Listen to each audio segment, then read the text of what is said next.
let's discuss social rights of the women in Islam. I have broadly divided the social rights of women in Islam into 4 subcategories. The rights of the daughter in Islam, the rights of the wife in Islam, the rights of the mother in Islam, and the rights of the sister in Islam. First, we'll discuss the rights of the daughter in Islam. The Quran prohibits the killing of any female child or female infant. The Quran says in Surah Takwir, chapter number 81, verse number 8 and 9, that when the female child is buried alive, and when she's asked, for what crime was she killed?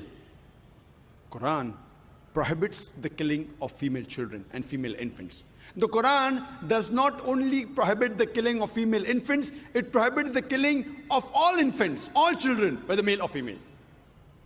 Quran says in Surah Anam, chapter number 6, verse number 151, that kill not your children for want of sustenance. For it is Allah subhanahu wa ta'ala who will give sustenance to you and your children. Allah repeats the message in Surah Isra, chapter number 17, verse number 31. Kill not your children for want of sustenance, for it is Allah subhanahu wa ta'ala who will give sustenance to your children and you. For killing of children is a major sin. There was a program that came on BBC. The name of the program, Assignment, and the title was Let Her Die. There was a British reporter by the name of Emily Beckonen, who comes from UK and does a survey of India, and she says that every day more than 3,000 fetuses are being aborted in India after they are identified that they are females. If you multiply this figure by 365, the number of days in a year, you get a total of more than 1 million fetuses are being aborted in India alone after they are identified that they are females. And according to the Tamil Nadu government hospital report, it says out of 10 female children born alive in the Tamil Nadu government hospital, 4 are put to death. And there are big billboards and hoardings in states such as Rajasthan and Tamil Nadu saying, spend 500 rupees and save 500,000 rupees. Indicating, spend 500 rupees and do the ultrasonography. Identify that the child you're carrying is a female and abort her and save the couple of lakhs in upbringing her and the balance few lakhs in dowry. Spend 500 rupees and save 500,000 rupees. Very good bargain.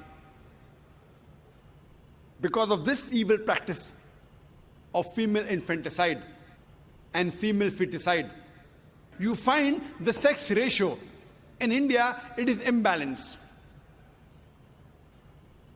According to the census of 1901,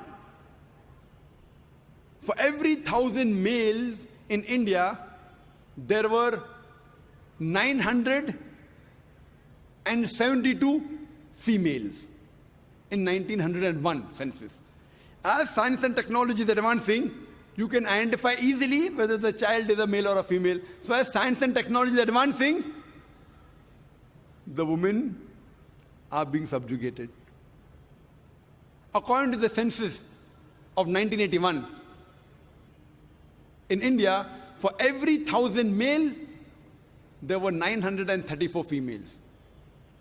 According to the census of 1991, for every 1,000 males, there were 927 females. You know, science, technology advancing, women are being subjugated. As I told you, the Western talk of women's liberalization is nothing but a disguised form of exploitation of body, deprivation of honor, and degradation of a soul. If this evil practice of female infanticide and female feticide stops, even in India, in the next few decades, the male and the female ratio, inshallah, would become equal. Allah subhanahu wa ta'ala, our great almighty God, does not only prohibit the killing of female children, It even rebukes the thought of a person becoming sad at the news of a female child. Quran says in Surah Nahl, chapter number 16, verse number 50 and 59, that when news is brought to one of them of the birth of a female child, his face darkens and he's filled with inward grief. And he starts thinking that should he let her live in contempt or should he bury her alive? Ah, what an evil thought. The Quran rebukes the thought of a person becoming sad at the news of a birth of a female child. Leave aside killing, even becoming sad at the news of a birth of a female child. Allah subhanahu wa ta'ala does not like it. He rebukes it. Our beloved Prophet Muhammad sallallahu alaihi wasallam, he said, it's mentioned in Sahih Hadith, volume number 4. The beloved Prophet said that anyone who upbrings two daughters with love and affection till they grow up, they'll be as close to me as these two fingers on the day of judgment. And he kept both his two fingers together. There's another Sahih Hadith in which the Prophet said that anyone who upbrings two daughters with love and affection till they grow, they shall enter Jannah. Our beloved Prophet Muhammad sallallahu alaihi wasallam, he did not only talk about equality, he actually practiced it.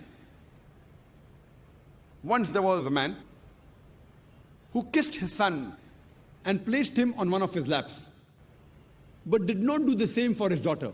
The Prophet objected and said that the man was unjust. He should have even kissed his daughter and placed her on the other lap.